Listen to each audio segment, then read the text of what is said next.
ये टीकरिया बांध, अब खुमान सिंह शिवाजी बांध है। ऐसे कितने पानी रोकने के उपक्रम किए, और वो बांध के चक्कर में थोड़ा बहुत केस वेस न कहते, कोई चिंता बिंता मत करना, वो वापस ले लेंगे। किसान भाई चिंता ना करे उसकी, लेकिन लेनी और उस सिंचाई के बीच में खड़े थे।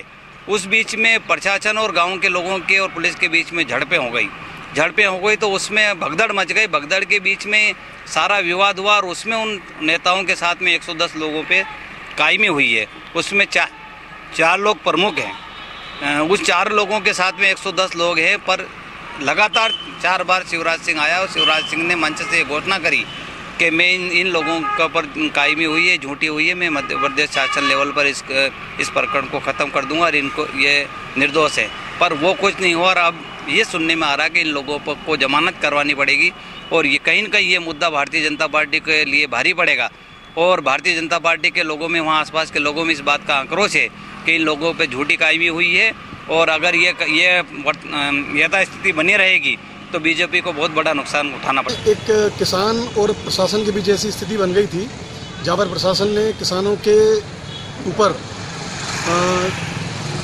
धाराएं लगाई थी और उन्हें बंद भी किया था कुछ किसानों को। उसके बाद शिवराज सिंह चौहान ने यह देखते हुए कि सरकार कहीं किसी प्रकार से दिक्कत में ना आए किसानों को लेकर, तो उन्होंने वादा किया था कि किसानों के ऊपर जितने भी प्रकरण बनाए वो हटाए जाएंगे। और परसों 4 दिन पहले आचार संहिता लग गई है, उसके पहले शिवराज सरकार ने किसानों के ऊपर लगे प्रकरणों को नहीं हटाया है। निश्चित रूप से किसानों में जबरदस्त आक्रोश है। साल भर पहले किसानों के साथ जो बर्बरता हुई, जो घटना हुई, उससे भी किसानों को लेकर आक्रोश है। निश्चित रूप से किसानों का इस सरकार के खिलाफ बहुत भयंकर आक्रोश है और इसी के तहत पूरे प्रदेश में किसान इस सरकार को हटाने के पक्ष में है और यहाँ की तो 3 सीटें ही किसानों के कारण ही खोनी पड़ेंगी भारतीय जनता पार्टी। और हमारे जनप्रतिनिधि, हमारे विधायक जो दिलीप सिंह जी परिहार हैं, उन्होंने इस मामले में पहल भी करी थी।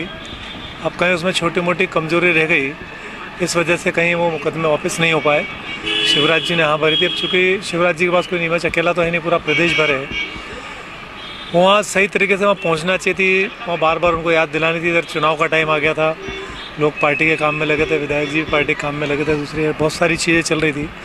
उस चक्कर में उसमें कुछ चीज़ जानकारी जानने में नहीं पहुँच पाई समय पर, तो उसमें कहीं आचार संहिता लग गई और वो मुकदमे रह गए।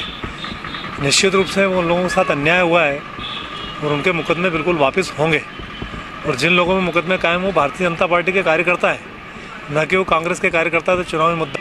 और उनके खिलाफ जो मामला हम सब देख रहे हैं, और निश्चित रूप से वापस सरकार बनती है, सारे मुकदमे वापस होंगे। और उसमें जहाँ तक राजी नाराज़गी का सवाल है, तो उसमें कोई नाराज़गी नहीं है।